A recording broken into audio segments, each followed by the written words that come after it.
ठीक है। अगर आप डायरेक्ट करना चाहते हैं तो आपने ऐसे करना है, एक तो आप उसका पूरा कॉलम बना लें। अगर आप नहीं बना रहे हैं तो सिंपल आप इन दोनों, इस वैल्यू जो सेकंड हमारे पास क्लास है इसकी फर्स्ट वैल्यू और जो फर्स्ट क्लास है उसकी सेकंड वैल्यू को सब्ट्रैक्ट करेंगे, डिवाइडेड बाय 2 करेंगे। जो वर्ड आएगा, जो हमारे पास अमाउंट आएगी उसको इस वैल्यू से सब्ट्रैक्ट करते हैं, इसमें ऐड करते हैं। डायरेक्ट आप देखें हमने ये वैल्यू सेलेक्ट की हुई थी तो हमारे पास 15 लोअर वैल्यू है ना, हमने lower L mean lower boundary, ठीक है। तो लोअर में से 0.5 सब्ट्रैक्ट करें तो 14.5 आ जाएगा, ठीक है। ये 14.5 आ गया, फार्मूले में पुट करेंगे प्लस एच मैंने आपको कहा था कि एच को हम ये हाइट या आई से भी रिप्रेजेंट करते हैं, समहाउ सी से भी कर देते हैं, लेकिन यहाँ पे जो एच है या ज़्यादातर इसको एच या आई से रिप्रेजेंट करते हैं, ठीक है। हाइट या इंटरवल इस तरह कहते हैं इसको, 0 to 5, ठीक है। ये कितना डिफरेंस है, 5 का डिफरेंस है। 5 to 10 ये हमेशा एक जैसा ही होता है, ठीक है। तो ये आपने देखना है 5 का डिफरेंस है, 5 आ गया, ठीक है। मैक्सिमम स्टूडेंट्स कोई कोई इस तरह भी देखता है इन दोनों का डिफरेंस, तो ये गलत हो जाता है, ये चेंज भी होते हैं, ठीक है। तो आपने ये चीज़ इसका डिफरेंस देखना है, ठीक है। तो ये आ जाएगा हमारे पास 5 और एफ़ जो हमने सेलेक्ट की थी हमने क्लास, उसमें हमारे पास फ्रिक्वेंसी क्या थी 17। इधर सम ऑफ एफ़ नहीं है, वो 5 है, हमारे पास सिंपल एफ़ है जो कि हमारे फ्रिक्वेंसी है जो कि हमारे पास 17 है, ठीक है।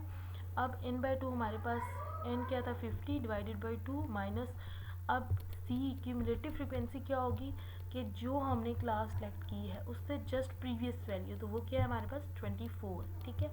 ये आगे जब आप इन सब को सिंप्लीफाई करेंगे, पहले आपने इसको डिवाइड करना है, जो आंसर आएगा उसको इससे सब्ट्रैक्ट करेंगे, फिर जो आंसर आएगा उसको इनसे मल्टीप्लाई करेंगे, फिर जो आंसर आएगा उस सबको इसमें ऐड करेंगे तो 14.94 सॉरी, ये आपका आंसर आ जाएगा, ये मीडियन आ जाएगा फॉर ग्रुप्ड डाटा। उसके बाद आ जाता है mode. The mode denoted by M naught, के मॉड को एम नॉट से हम डिनोट करते हैं, ठीक है। Is the value which occurs most frequently in the set of measurements और the values, in other words it is most popular value in a given set. ये defined Croxon and Cordon defined it as the mode of a distribution is the value at the point armed with the item tend to most heavily concentrated. It may be regarded as the most typical or a series of the values. Mod basically ये होता है कि जो हमारे data में most frequent value कि जो बार बार repeat हो रही हो वैल्यू, जो ज़्यादातर रिपीट हो रही हो वैल्यू, उसको हम मॉड कहते हैं, ठीक है। Most frequent value is called mod. Simple words में अगर आप जहन में रखना चाहें तो ये होती है, ठीक है। या मोस्ट अकर, जो वैल्यू जो मोस्ट अकर कर रही होती है ना, या उसको बोलते हैं मॉड, ठीक है। फॉर एग्जांपल इन्हें क्रैश टेस्ट है, ठीक है। हमारे पास 11 कार्स हैं, उनको टेस्ट किया गया है तो हमारे पास कुछ उनके बम्पर डैमेज हुए हैं, तो उसकी जो मॉड है of the speed given miles per hour below की, मैंने हमने स्पीड जो है ना वो सारी चीज़ें देखनी है, ठीक है। तो हमारे पास जो डाटा है वो है 24, 15, 18, 20, 18, 24, 24, 26, 18, 26 एंड 24। ये जो है ना हमारे पास अनग्रुप्ड डाटा के लिए, ठीक है। जब अनग्रुप्ड डाटा होगा तो उसके लिए हमने कैसे फाइंड आउट करनी है कि ordering the data from the least to the greatest get. सबसे पहले जो मीडियन और मॉड है उसमें आपने मस्ट जो है ना डाटा को अरेंज करना होता है लीस्ट टू ग्रेटेस्ट, ठीक है। ये हमने इसको अरेंज कर दिया। अब हमने देखना है कि जो ज़्यादा टाइम अकर कर रही है वैल्यू कौन सी है। 15 1 टाइम अकर कर रही है, 18 जो है 1 2 3 3 टाइम्स अकर कर रही है, 21 टाइम कर रही है, 22 1 टाइम कर रही है, 1 2 3 24 3 टाइम्स कर रही है, और 26 और 26 2 टाइम्स कर रही है, ठीक है। Since both 18 and 24 occur 3 times, the mod और 18 एंड 24 माइल्स पर आवर, ठीक है। अब देखें इसमें जो 3 टाइम अकर कर रही हैं, ज़्यादा टाइम जो है ना 18 और 24 अकर कर रहे हैं, दोनों 24 टाइम्स अकर कर रहे हैं, ठीक है। ये दोनों हमारे मॉड है क्योंकि ये दोनों वैल्यूज़ मोस्ट फ्रिक्वेंटली अकर कर रही हैं, ज़्यादा टाइम अकर कर रही हैं, ठीक है। अगर हमारे पास जो 24 है 4 टाइम अकर कर रही होती तो हम कहते हैं कि 24 जो है हमारा मॉड है, ठीक है। अभी दोनों वैल्यूज़ इक्वल टाइम पे अकर करिए तो हम दोनों के लेंगे, अगर कोई एक वैल्यू ज़्यादा टाइम अकर कर रही है तो हम वो वाली वैल्यू ले लेंगे। ये हमारे पास आ जाएगा उसके लिए मॉड के लिए अनग्रुप्ड डाटा के लिए। अब जब हमारे पास मॉड ग्रुप डाटा के लिए आएगा तो एल प्लस ये हमारे पास फार्मूला है F N minus F one divided by F N minus F one plus F N minus F two multiply by H. L is the lowest, जो हमने अभी बाउंड्री या लोएस्ट क्लास इंटरवल है उसके लिए है। F N is the frequency of the model, जो हमारे पास जैसे एफ एन 17 आया था उसको कहेंगे F one is the frequency of the class before, जो हमने क्लास सेलेक्ट की होगी उससे प्रीवियस जो वैल्यू होगी फ्रीक्वेंसी की वो एफ वन होगी, और जो उसके आफ्टर आएगी, जो उसके बाद आएगी, वो वैल्यू हमारे पास एफ टू होगी। ठीक है, F two is the frequency of the class after the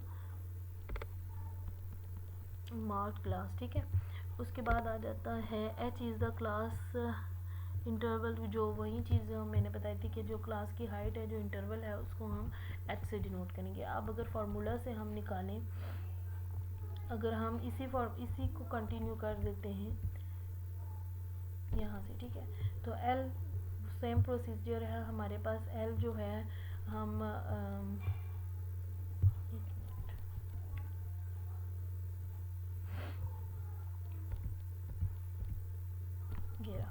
cumulative frequency तक दे सेम मॉड के लिए भी हमने चीज़ें फाइंड आउट करनी है। ठीक है, सिर्फ फार्मूला हमारे पास वो लगेगा।